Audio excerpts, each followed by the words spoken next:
आप सभी दोस्तों को मेरा नमस्कार।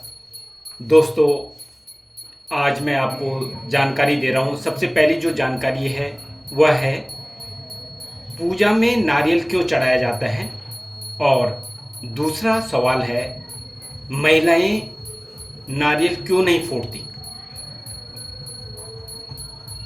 दोस्तों, आपने देखा होगा कि जब भी पूजा पाठ या कोई भी मांगलिक कार्य किया जाता है तो इस कार्य में बहुत सारी सामग्रियों का प्रयोग किया जाता है, और इसमें आपने नारियल भी देखा होगा।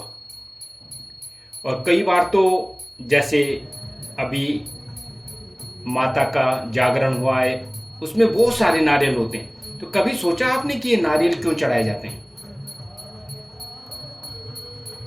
असल में मान्यता है कि देवी देवताओं को नारियल अर्पित करने से हमारे सभी कष्टों का नाश होता है, और जो भी हमारी मनोकामनाएं होती हैं, जो भी हमने उस कार्य के निमित्त अपने दिमाग में सोचा होता है कि हमारे को इस फल की प्राप्ति हो, तो वो मनोकामनाएं हमारी पूर्ण होती हैं।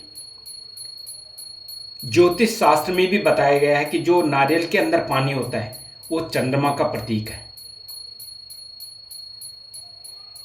दोस्तों, नारियल में त्रिदेव निवास करते हैं। त्रिदेव असल मतलब भगवान शिव, भगवान ब्रह्मा और भगवान विष्णु।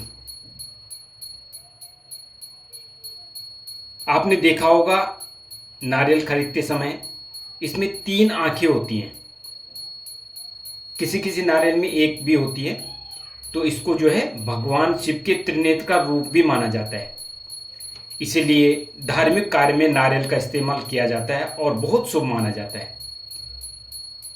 नारियल का पानी घर में छिड़काव करने से भी सारी नकारात्मक शक्तियों का नाश हो जाता है और सकारात्मक ऊर्जा का प्रसार होता है। अच्छा, एकाक्षी नारियल भी होता है। एकाक्षी मतलब जिसमें एक आंख होती है।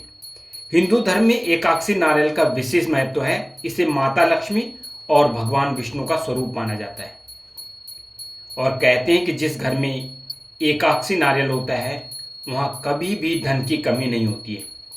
साथ ही घर में लक्ष्मी जी का वास हो जाता है वहां पे।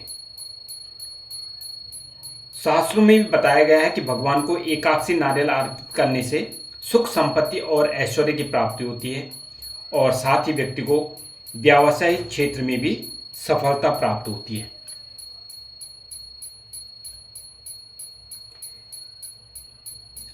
फिर एक चीज और आती है कि नारियल चढ़ाएं कैसे। कई बार हम पूरा नारियल चढ़ाते हैं, कई बार हम टूटा हुआ नारियल चढ़ाते हैं, तो इसके भी अलग अलग नियम हैं।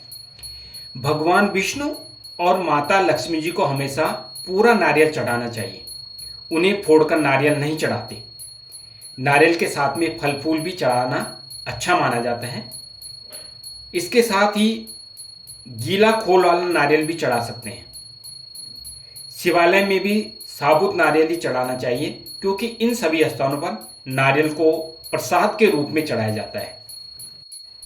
साथ ही जो तामसिक देवी देवता हैं, जैसे माँ काली हो गए, काल भैरव जी हो गए, उनको जटा वाला नारियल अर्पित किया जाता है, वो शुभ माना जाता है। इसके साथ ही यह नारियल हनुमान जी को भी चढ़ाया जा सकता है, और ऐसा करने से कहते हैं कि साधक की जो सभी मनोकामनाएं पूर्ण होती हैं। साथ ही हनुमान जी, काल भैरव और माता रानी के मंदिर में नारियल चढ़ाते समय इस बात का जरूर ध्यान रखें कि नारियल को फोड़ करके ही चढ़ाएं, क्योंकि वहां पर नारियल को बलि के रूप में चढ़ाया जाता है। अगला सवाल था महिलाएं क्यों नहीं फोड़ती नारियल।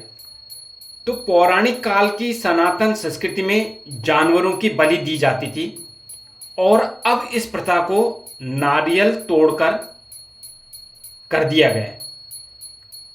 बलि की जगह नारियल को फोड़ा जाए, अर्थात इसको बलि के समान माना जाता है, और यही कारण है कि महिलाओं को नारियल फोड़ने की मनाही है। साथ ही यह भी मान्यता है कि नारियल एक बीज है, और महिलाएं जो हैं वो शिशु को बीज के रूप में जन्म देती हैं, इसलिए महिलाओं को नारियल फोड़ने से रोका जाता है, और माना जाता है कि इससे नकारात्मक प्रभाव पड़ता है।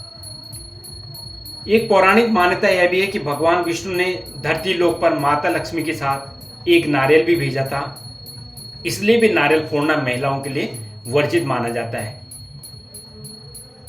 असल में नारियल को हिंदू धर्म में बहुत ही पवित्र माना जाता है और शास्त्रों में भी कहा गया है कि नारियल जो है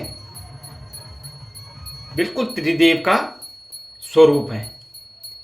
तो इसके जो भी रूल हैं वो हमारे को मानने चाहिए और इन बातों की हमारे को कद्र करनी चाहिए। यही हमारे सनातन धर्म में भी कहा है। तो मुझे उम्मीद है कि आप लोगों को ये जो जानकारी है वो अच्छी लगी होगी, आपके काम की होगी, आपके लिए लाभप्रद होगी।